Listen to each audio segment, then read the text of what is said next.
टोटा expert YouTube channel. दोस्तों, जैसा आप देख पा रहे हो, ये अल्टो गाड़ी है हमारे पास और इसके अंदर प्रॉब्लम आ रही है कि इसका एसी काम नहीं कर रहा है और गाड़ी ओवर हीट हो रही है। ये तो जाहिर सी बात है, अगर गाड़ी ओवर हीट होगी तो एसी काम नहीं करेगा। तो उस कंडीशन में क्या हो रहा है कि कस्टमर बोल रहा है इसके अंदर कि भाई हम कूलेंट इसके अंदर कम हो जा रहा है, लेकिन लीकेज हमें नहीं दिखाई दे रहा कहाँ जा रहा है। हम इसके अंदर डेली पानी भरते हैं लेकिन फिर भी ये खाली हो जाता है, लेकिन कहीं से हमें टपकता हुआ नहीं दिखाई देता है। तो इसके अंदर पानी जा कहाँ रहा है, कस्टमर की वॉइस है। कस्टमर हमारे से क्वेश्चन कर रहे हैं कि इसका पानी जा कहाँ रहा है। तो चलिए मैं भी आपको दिखाता हूँ। इसके अंदर पूरी लीकेज हमने जैसे ही चेक कर ली है तो हमें भी कहीं से कोई लीकेज नहीं मिली है, लेकिन फिर हम अंदर आए हैं। अंदर आने के बाद हमने जैसे ही यहाँ पे चेक किया है तो हमें यहाँ पे कूलेंट इसके हमें जैसे देख पा रहे हो, यहाँ पे कूलेंट के हमें निशान मिले हैं। तो इससे जाहिर हो रहा है कि कूलेंट केबिन के अंदर आ रहा है, लेकिन बाहर नीचे कहीं भी नहीं टपक रहा है। तो कूलेंट गाड़ी के अंदर आ रहा है और इसके पूरे मैट गीले कर रहा है, पूरे इसमें अंदर आ रहा है। तो हमने जैसे ही चेक किया है तो हमें इसकी हीटर कोड लीकेज मिली है। तो चलिए अभी मैं आपको दिखाता हूँ इसको पूरा डैशबोर्ड खोलने के बाद। तो अभी हम इसका पूरा डैशबोर्ड खोलेंगे, फिर आपको समझाऊंगा हीटर कोर और कूलिंग कोयल के बारे में और कैसे लीकेज हुई है, क्यों काम नहीं कर पा रहा है हीटर और गाड़ी ओवर हीट क्यों हो रही है। तो चलिए वीडियो को स्किप मत करना, वीडियो को पूरा एंड तक देखना। इसके लिए हमें पूरा अंदर का बिल्कुल सब कुछ खोलना पड़ता है। इसका पूरा डैशबोर्ड हमने बाहर निकाल दिया है। इसका कुछ इस तरह का मैं भी यहाँ से दिखाई दे रहा हूँ। और हमने जैसे यहाँ पे चेक किया है, इसकी हीटर कोर भी लीक कर रही है। यहाँ पे ये कूलेंट इसका सारा अंदर केबिन के अंदर आ रहा है। तो अभी हम इसका ये हीटर कोर भी रिप्लेस कर देंगे। ये पूरा कूलेंट इसका केबिन के अंदर आ गया है। तो इस कंडीशन में गाड़ी ओवर हीट भी हो रही थी, क्योंकि गाड़ी के अंदर जो कूलेंट होना चाहिए था इंजन के अंदर, वो कूलेंट सारा केबिन के अंदर लीक कर गया था हीटर कोर की वजह से, क्योंकि हीटर कोर इसकी लीक कर रही थी। तो अभी हमारी दोनों काम इसके अंदर हो जाएंगे और हीटिंग का भी सॉल्यूशन हो जाएगा। और जो एसी की कूलिंग नहीं आ रही थी वो भी इसकी एसी सर्विस हो जाएगी, तो वो भी प्रॉपर तरीके से कूलिंग आ जाएगी। तो चलिए मैं भी आपको हीटर कोर दिखा रहा हूँ। इसकी हीटर कोर है जो जहाँ से ये लीक कर रही थी, यहाँ से इसकी वजह से केबिन के अंदर पूरा कूलेंट आ जा रहा था और गाड़ी ओवर हीट कंडीशन में पहुँच रही थी। तो यहाँ से कूलेंट लीकेज हो रहा था केबिन के अंदर जो पहुँच रहा था यहाँ से।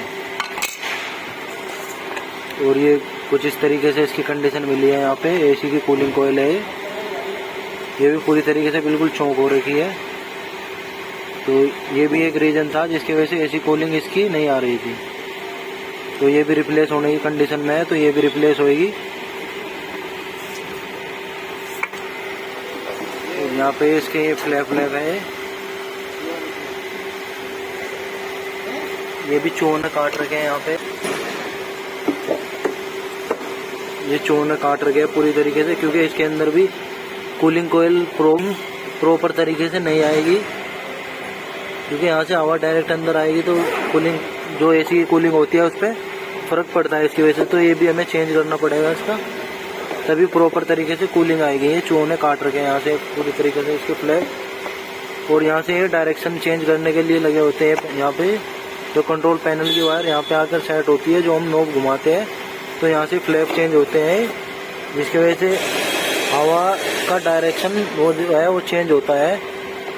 जैसे कि हमें पैरों पर करना होता है, हमें विंडशील्ड की तरफ या मुंह की तरफ हमें करना पड़ता है, तो वो सारा काम यहीं से ही होता है। तो यहाँ से एसी की ब्लोअर मोटर है। तो कुछ इस तरीके का सिस्टम है ये एसी का, जो कि पूरी तरीके से रिप्लेस ही करना पड़ेगा।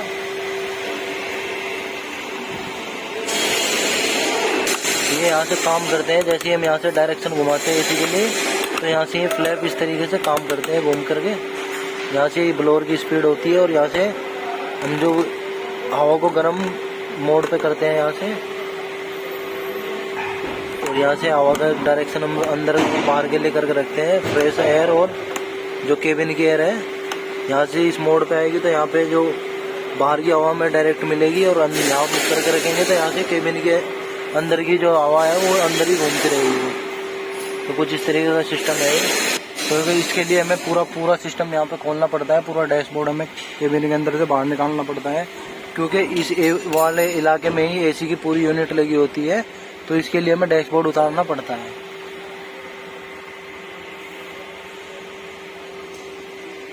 तो ये हमारी इसके अंदर पुरानी कूलिंग कोयल है और ये नई कूलिंग कोयल है हमारे इसके अंदर। तो अभी इसकी पूरी फिटिंग होने के बाद डैशबोर्ड की पूरी फिटिंग होगी। और यहाँ पे एक टेम्परेचर सेंसर लगा हुआ होता है, ये वाला जहाँ पे लगा हुआ है ये एक टेम्परेचर सेंसर होता है जो कि ये कूलिंग कोयल के ऊपर लगा होता है इस तरीके से, जैसे मैंने यहाँ पे लगा करके दिखाया है। ये केबिन के टेम्परेचर को सेंस करता है और उसी के हिसाब से एसी कंप्रेसर को कट ऑफ करता है, जिससे फ्यूल इकोनॉमी भी हमारी बढ़ती है, गाड़ी का एवरेज भी बढ़ता है। क्योंकि जैसे ही केबिन का टेम्परेचर नॉर्मल हो जाएगा, कूल जाएगा और कूल हो जाएगा पूरा अच्छे तरीके से अंदर से, ये ईसीएम को सिग्नल देगा और ईसीएम कंप्रेसर को सिग्नल देगा, तो उस टाइम पे एसी कंप्रेसर को कट ऑफ करवा देगा। तो यही काम होता है इस सेंसर का। तो अभी हम इसकी पूरी फिटिंग करते हैं। तो चलिए फिर फिटिंग होने के बाद मैं आपको दिखाता हूँ कूलिंग कैसी आ रही है। तो तब तक वीडियो में बने रहिए, वीडियो को स्किप मत करना। गाड़ी का सारा काम हो चुका है और हमने गाड़ी स्टार्ट कर दी। अभी इसके अंदर कूलेंट डाल रहे हैं यहाँ पे।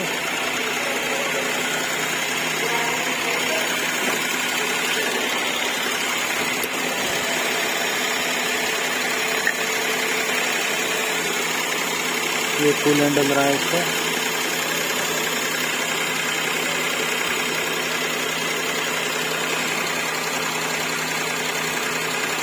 तो हम कूलेंट डाल देंगे और फिर चेक करेंगे कहीं से कोई लीकेज तो नहीं है, क्योंकि हमने पूरा सिस्टम इसका अंदर का नया डाल दिया है।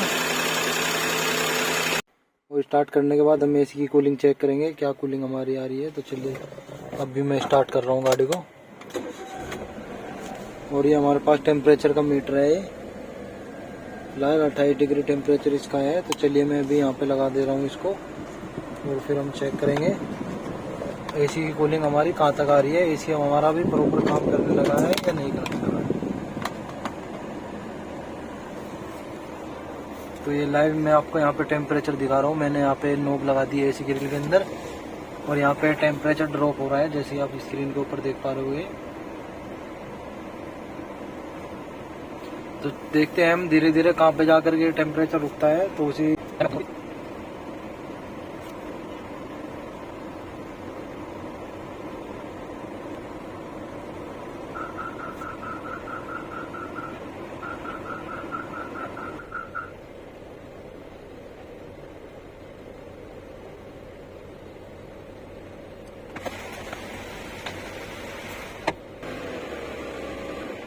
हमारा जो एसी का टेम्परेचर है वो बिल्कुल अच्छे से आ चुका है और जो केबिन का टेम्परेचर है बिल्कुल बेहतरीन तरीके से मेंटेन हो चुका है।